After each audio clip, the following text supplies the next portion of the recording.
Hey y'all, back with another video for ENL 3, Intro to Literature.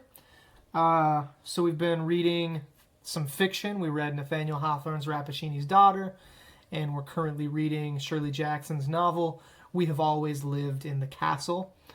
We've talked about themes in fiction. We've talked about character and characterization. And this week we're going to focus on motifs in fiction. So, whereas a theme in a work of literature is usually something abstract, usually an abstraction like freedom or family, and can get much more technical. You can have property rights or cultural anxiety or something. So themes are usually abstract like that, but motifs are something concrete, and in particular something concrete that repeats or reoccurs throughout the text. So you can have an image, a symbol, a phrase, a particular plot structure, a particular kind of situation that repeats or reoccurs in a few different points throughout the text, and that its recurrence builds up some kind of meaning or significance or profound effects within the story. Usually a motif is connected to a theme or themes. It helps the novel or story say something about its themes. So this is one of the ways that literature, especially narrative literature, works, is through the repetition of these concrete things we call motifs, just because they repeat. So one theory on why motifs are powerful tools in literature comes from scholars who work in cognitive studies, who think about how psychology and how the brain work and how our minds are evolutionarily adapted. And these cognitive studies scholars say that human beings have a kind of built-in, hardwired preference for what they call patterned information.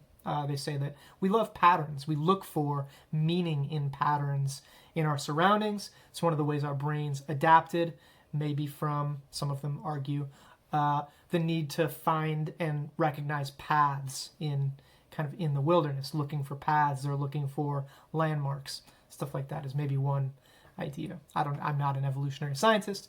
I've just read an interesting article on it once.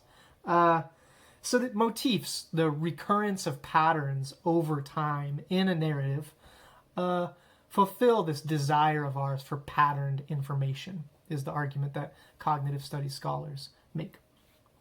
So I just wanted to give a few examples of motifs and then how you would kind of think analytically about those motifs and how they're connected to themes, by looking at a few examples from the novel we're reading, We Have Always Lived in the Castle. So I'm going to give 3 examples. Students, in your weekly forum posts, you're not allowed to use these specific examples, though if you decide to write your essay about the novel, you can draw on these examples for sure. So example 1, something you almost certainly noticed if you read the novel, is that it's really kind of almost obsessed with food. Food reoccurs again and again throughout the course of the novel. We could even get more specific about that motif and say that there's a motif of cooking, a motif of growing food, a motif of preserving or canning or jarring food, giving food, all kinds of different motifs related to food. So that's an obvious one. And then the goal of analyzing that would be to ask, how does this particular use of food in the novel connect to some of its themes, some of the concepts that the novel is working with? So example number 2, something a little bit less concrete or a little bit less obvious as a motif, but I think it's a useful example to analyze, is Uncle Julian, Uncle Jay, wanting verification that the events in this family's past did in fact happen. I would say that Uncle Julian wanting verification is a motif. So every time he's like, it really happened, he's like asking for proof or confirmation that the stuff in the past happened. The fact that he keeps his papers and like his life's work is to try to document this stuff, I'd say that's a motif. And then the themes, I would say that motif connects to, at least some of the themes, might include the past as one of the themes of the novel, might include memory and forgetting, or even, to use a psychological term, repression. His wanting proof, but always kind of forgetting about it anyway, might connect to the theme in the novel of how we relate to the past through memory and through repressing memory as well. Might also say that some themes that this motif connects to are the question of truth or the question of reality. What really did happen is a thematic question of the novel.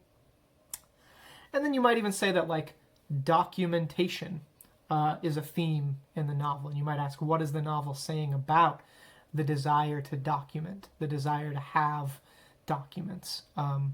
Who in the novel has that desire? Why do they have that desire?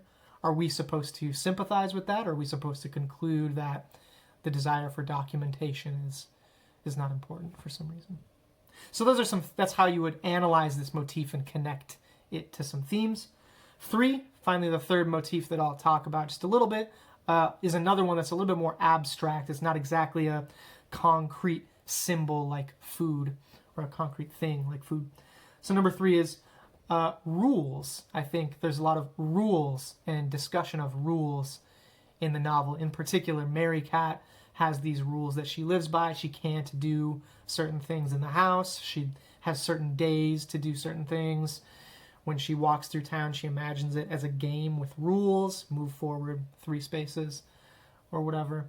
And so if I was analyzing that motif of rules, I'd ask how does this connect to themes in the novel? What is the novel saying about living your life by rules? What are rules good for or not good for? What is the opposite of rules, and do we find that in the novel as well? And how do the dynamics there work? What are the different kinds or systems of rules? Does Uncle Charles, Cousin Charles, does Charles live by a different set of rules than Mary Cat and Constance, etc.? So those are a few motifs. There's a ton of motifs in this novel in particular. Your goal, students, is to to investigate and write about some of these motifs in weekly form post number 6, week 7. I think that's right. I don't care. So yeah, motifs. As always, feel free to email me or drop a comment in the comment section of this video if you have any questions or ideas. Thanks.